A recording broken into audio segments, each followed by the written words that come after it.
pied. Elle voulut l'accueillir, mais la belle pomme était bien trop haute pour elle. Comment l'attraper? Saute, saute, saute, jolie girafe, cette pomme est trop haute. Saute, saute, saute, jolie girafe, tu vas l'attraper. Saute, saute, saute, jolie girafe, cette pomme est trop haute. Saute, saute, saute, jolie girafe, tu vas la manger.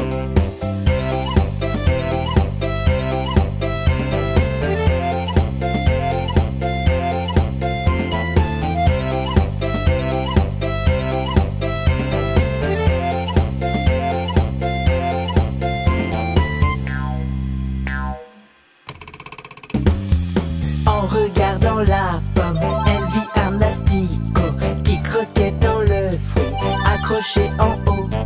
La girafe demanda: mon ami, s'il te plaît, laisse-moi cette pomme, je suis affamée. Saute, saute, saute, jolie girafe, cette pomme est trop haute. Saute, saute, saute, jolie girafe, tu vas l'attraper. Saute, saute, saute, jolie girafe, cette pomme est trop haute. Saute, saute, saute, jolie girafe, tu vas la manger.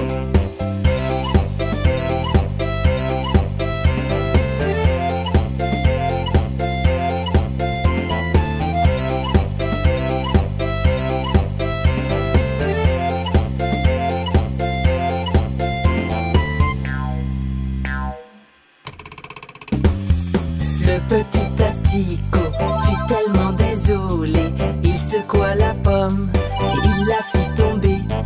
Mais en tombant, le fruit se brisa en morceaux. Un morceau pour la girafe, un pour l'asticot.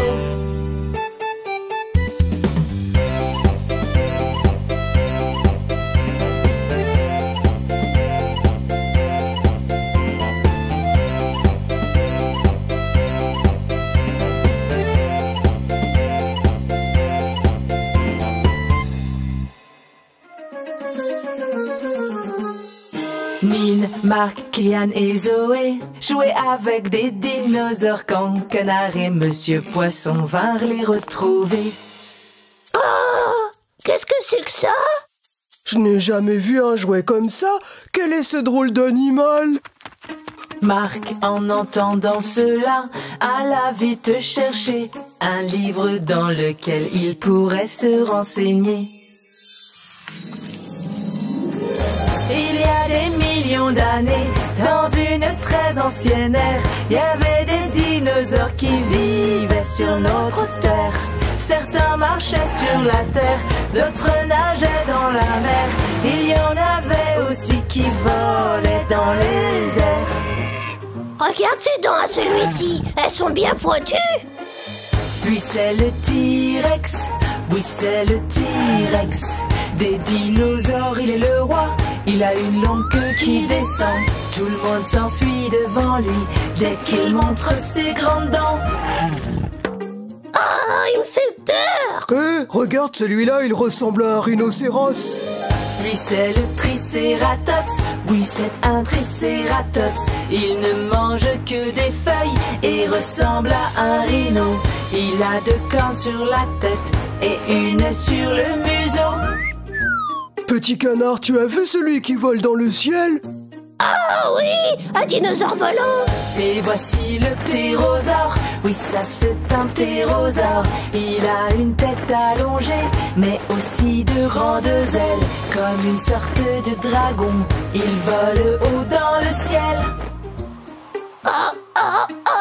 Il a de plus grandes ailes que moi, je ne peux pas le rattraper.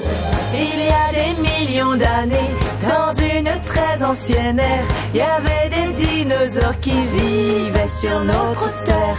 Certains marchaient sur la terre, d'autres nageaient dans la mer.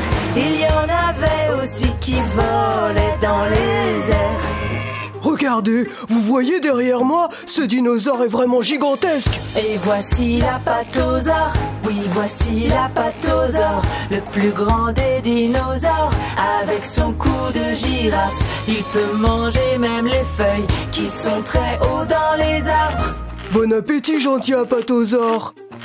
Oh, là-bas, il y en a un qui a des écailles sur le dos. On l'appelle le stégosaure. Oui, lui c'est le stégosaure. Des écailles sur le dos, sur la queue des épines pointues. Avec son corps de géant, il avance comme une tortue. C'est sûr qu'il marche aussi lentement qu'une tortue. Je me demande s'il y en a qui peuvent aller très vite. Il y a le vélociraptor, c'est lui le vélociraptor. Il a des dents acérées et il court à toute allure. Tu devrais te dépêcher si tu ne veux pas qu'il te capture. Oh, je crois qu'on ferait mieux de partir d'ici maintenant. Il y a des millions d'années, dans une très ancienne ère, il y avait des dinosaures qui vivaient sur notre terre. Certains marchaient sur la terre, d'autres nageaient dans la mer. Il y en avait aussi qui volaient dans les airs. Il y a des millions d'années, dans une très ancienne ère, il y avait des dinosaures qui vivaient sur notre terre. Certains marchaient sur la terre, d'autres nageaient dans la mer. Il y en avait aussi qui volaient dans les airs.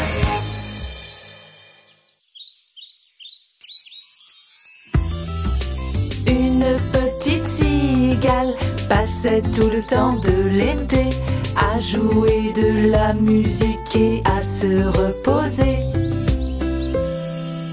La, c'est l'été, je dois bien en profiter. Là, je n'ai pas le temps d'aller travailler. Des petites fourmis passèrent sur le chemin. Elles faisaient des provisions pour l'hiver prochain.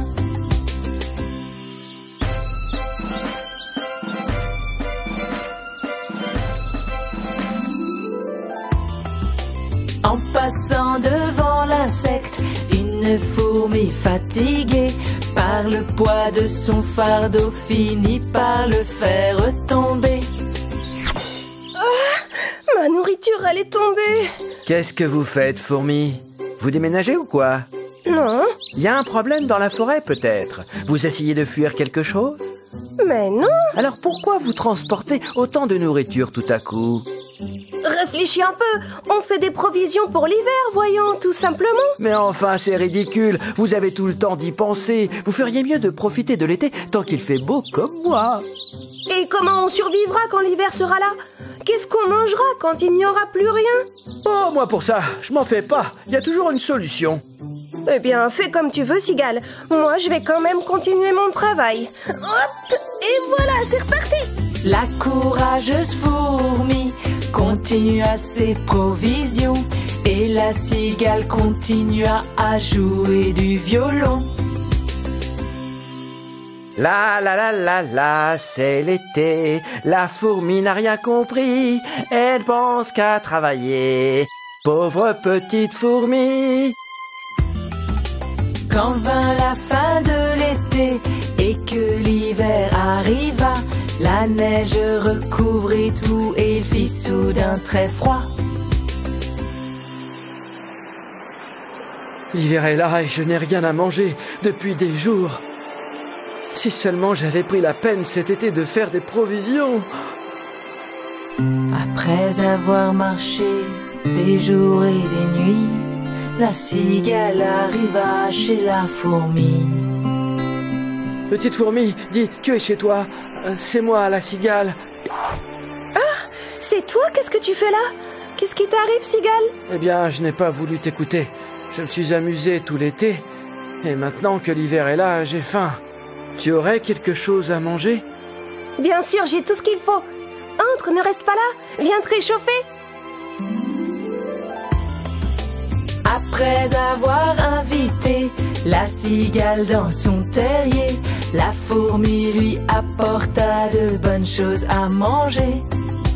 La cigale ne manqua pas de retenir la leçon et décida de travailler en toute saison. L'été prochain, je ne passerai pas mon temps à m'amuser. Je ferai aussi des provisions.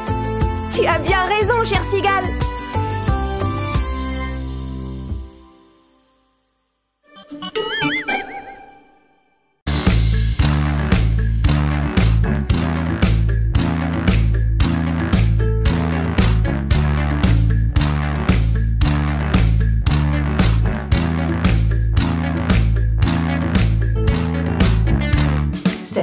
un bon gros ours qui avait une grosse faim et qui rêvait de manger du bon miel. Soudain il vit une ruche sur le chemin. En la prenant, il fâcha les abeilles. Allez, cours, cours, cours et cours, cours, cours plus vite, gros ours. Toutes les abeilles sont après toi pour te piquer. Allez, cours, cours, cours et cours, cours, cours, continue ta course. Si tu ralentis, elles vont bientôt te rattraper.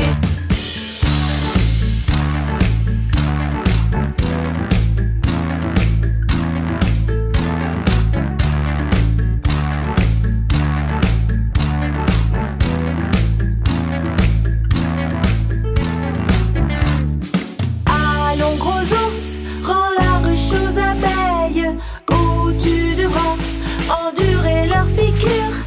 Si tu t'entêtes à leur voler leur miel, bientôt leurs dards piqueront ta fourrure.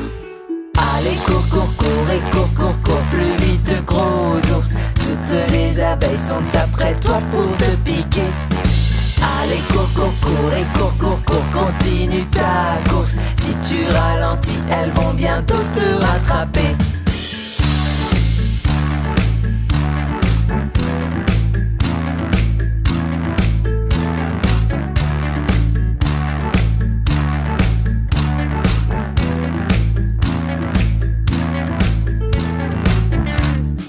Finalement, le pauvre bougre épuisé lâcha la ruche qui retomba par terre. Mais les abeilles continuèrent à pourchasser l'ours qui avait provoqué leur colère. Allez, cours, cours, cours et cours, cours, cours plus vite, gros ours. Toutes les abeilles sont après toi pour te piquer. Allez, cours, cours, cours et cours, cours, cours, continue ta course. Si tu ralentis, elles vont bientôt te rattraper.